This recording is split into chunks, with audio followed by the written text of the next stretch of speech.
কোনো কাগজপত্র ছাড়াই রোহিঙ্গাদের জন্ম নিবন্ধন করে দেওয়ার অভিযোগ উঠেছে। মৌলভীবাজার, কুমিল্লা, কক্সবাজার সহ দেশের বিভিন্ন জেলার মানুষ এখানে এসে জন্ম নিবন্ধন করতে পারে, যা ব্যবহার করে জাতীয় পরিচয়পত্রও তৈরি করছে চক্রটি। সীমান্ত জেলা চুয়াডাঙ্গার সদর উপজেলার বেগমপুর ইউনিয়ন পরিষদে স্থায়ী ঠিকানা ছাড়াই জন্মসনদ দেওয়া হচ্ছে। এতে কাজ করছে সংঘবদ্ধ একটি চক্র। ইউনিয়ন পরিষদের সহকারী নিবন্ধকের বিরুদ্ধে চক্রের সঙ্গে সরাসরি যুক্ত থাকার অভিযোগ রয়েছে। ভুয়া জন্মসনদের একাধিক তথ্য প্রমাণ দিয়ে উপজেলা নির্বাহী কর্মকর্তার অফিসে একটি খুদে বার্তা পাঠানো হয়। পরে তদন্তে নামে উপজেলা প্রশাসন। উপজেলা নির্বাহী অফিসার চুয়াডাঙ্গা সদরের অফিসিয়াল মোবাইলে গত বৃহস্পতিবারে বেগমপুর ইউনিয়নে অসঙ্গতিপূর্ণ জন্ম নিবন্ধন হচ্ছে বলে অভিযোগ আসে।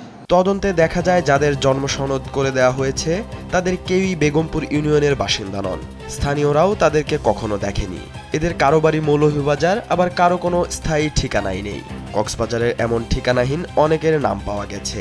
এতে সন্দেহ দানা বাঁধে রোহিঙ্গাদেরও জন্মসনদ দেওয়া হচ্ছে এখান থেকে। সংযুক্তিতে দেখা গেল যে ওখানে আপনার একটি কাগজ আছে মৌলভীবাজারের, যেটার স্থায়ী ঠিকানা দিয়ে আছে হরিশপুরের। এভাবে উনি প্রত্যেকটা চেক দিতে গিয়ে দেখছে হরিশপুরের কাগজ বেশি এবং সেগুলো সব বাইরের।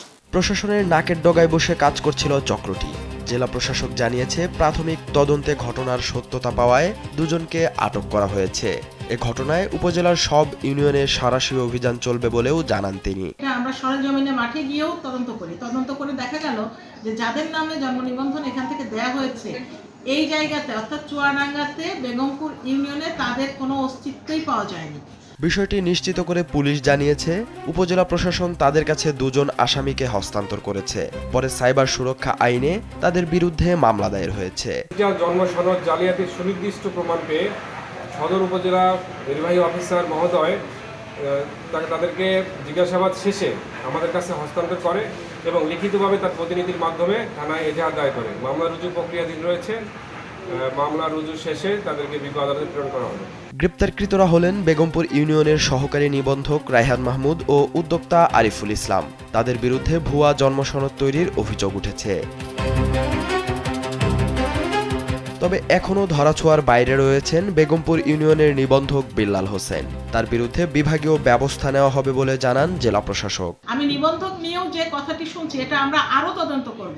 তদন্ত করে যদি প্রমাণিত হয় তার বিরুদ্ধেও ফৌজদারি অপরাধের জন্য মামলা হবে। ইতোমধ্যে তার অবহেলাজনিত কারণে তার বিরুদ্ধে তার ডিপার্টমেন্টকে ব্যবস্থা নেওয়ার জন্য আমরা অলরেডি লিখে দিয়েছি ডিপার্টমেন্টে। ভুয়া জন্মসনদ রাষ্ট্রীয় নিরাপত্তার জন্য এক বড় হুমকি। এতে অপরাধ করেও খুব সহজেই পার পেয়ে যাবে অপরাধীরা, কারণ সনদে কোনো স্থায়ী ঠিকানা নেই। তাই সারা দেশে জন্মসনদ তৈরিতে নজরদারি বাড়ানোর তাগিদ সচেতন মহলের। সালাউদ্দিন সাজু, কালবেলা।